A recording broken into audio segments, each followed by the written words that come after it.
Today, guys, we're going to look at some current issues in gender. These are maybe some things that have been in the media that you may have heard about in the past few months. So we'll start out looking at gender in the workforce. So here are a few just interesting trends. Your book does have some topic on this, but this looks at it from a little bit of a different perspective. So one thing that's interesting is that the proportion of mothers that work outside the home has grown substantially since the late 1960s, but the proportion of mothers who stay at home with their children has actually been rising steadily for the last 15 years. You can see that in the graph over there on the left, that it goes from that low of 23% in 1999 up to 29% in 2012. And that this is interesting also partly because this varies by social class. So 5% of stay-at-home mothers have a master's degree and a family income of over $75,000. Some people might think that, oh, mothers are more likely to stay home if their husbands are making more. But what they actually have found is that about a third of stay-at-home mothers are single or cohabiting. So they're not necessarily people even with more stable financially family dynamics, and also that generally women with less education are more likely to stay home. And this is interesting also. It goes along with a few other things. One is that 60% of Americans think children are in fact better off with a parent at home. That tends to be the mother, although there has been some increase in stay-at-home fathers as well. And then it's also interesting to look and see some of the differences in time spent between, these are just with mothers, stay-at-home mothers and working mothers. So stay-at-home mothers spend an average of 9 hours a week more on housework than working mothers and 7 hours more a week of childcare, but they also have more time for leisure, 31 hours compared to 22, and sleep, 63 compared to 58.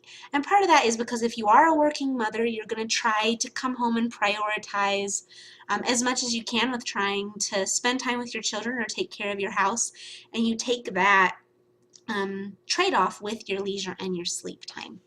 Now, when we talk about gender in the workforce, this isn't just a women's issue at all. We also are interested in masculinity as sociologists also. So one trend that's been in the news recently is that more and more men are sacrificing their careers either for their wives' careers or to stay at home with their families. So a few months ago, I think about August, this man in the picture, his name is Max Schierson, and he was the CEO at a company called MondoDB, and he stepped down specifically to spend more time with his family. And that actually made major news because it goes sort of outside of norms that we expect for men in the workforce. And this is a sociologist from Arizona State. And she is talking specifically about people who will uproot their jobs to follow their spouse, but it also applies to people who maybe leave a job to spend time with their family. And she says this, she says, when we think about women who trail their male spouses, traditionally we think of them as good wives and mothers, that goes along with those norms and values. But when we think of men who trail their wives, we think of them as unemployed. So this goes a lot in your book with when we talk about gender norms, that those, I mean, the book tends to look at more of women, or when you think gender, you think, oh, we're just going to talk about women's issues. But also there are gender norms for men as well.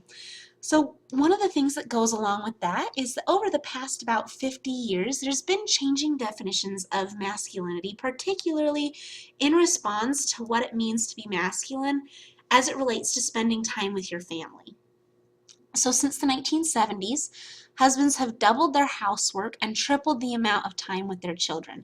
And you can see that in this graph right here. The ones on top are the ones from 1965, that fathers spent the majority of time in paid work, hardly any time in housework, hardly any time in childcare. But by 2011, the hours are closer together on paid work, again closer together on housework, that men have increased that a lot, and they've increased childcare a lot too, that there are still the same gender norms but with a closening on those gaps on all of them.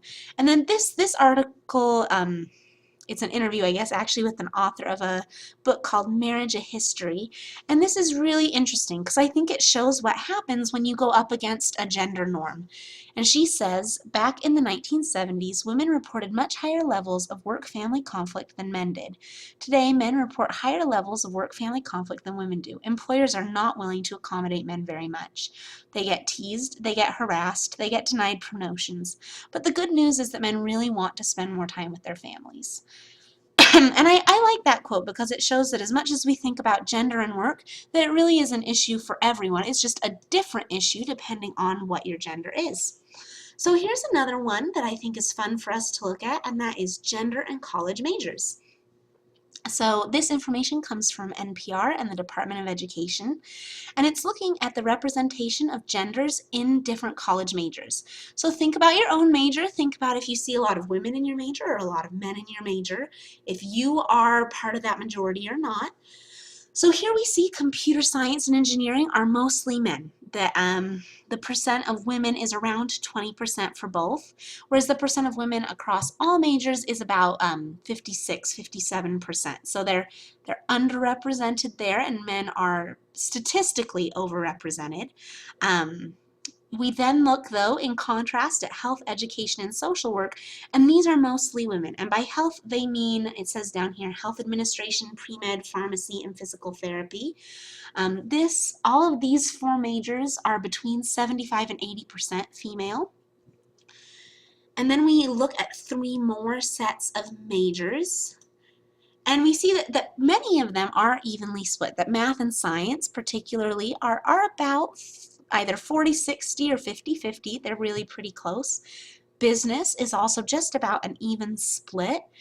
And then arts, communication, and language have more women than men, but not at quite such a dramatic level as the social and health professions. So your book talks about women clustering in jobs, but we also see that men tend to cluster in jobs. It's interesting to think about society. Maybe we've been socialized to view ourselves in more of a certain job. Maybe certain jobs are seen as more family friendly, or they're seen as a better fit for men or women. It's really interesting, though, to think about our social norms and where that puts us. Maybe think about your own majors, see where it fits in. And then the last one we'll talk about is how gender plays out online.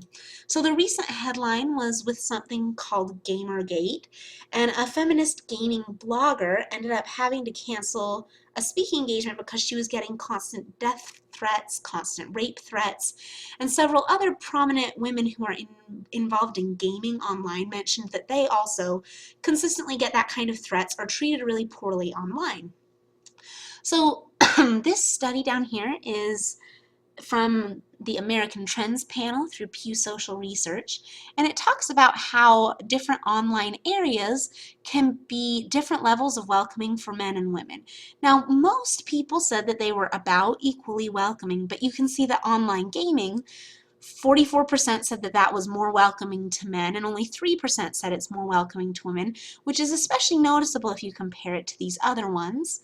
You'll notice that these two, online dating and social networking, mostly seen it as equal, but if anything, the trend tends to more welcoming towards women. And then comment sections and online discussion sites, mostly equal, but if anything, went towards men.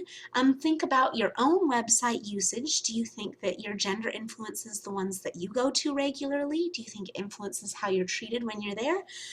This is just interesting to consider, and the more time we spend online becomes even more interesting of a topic to consider.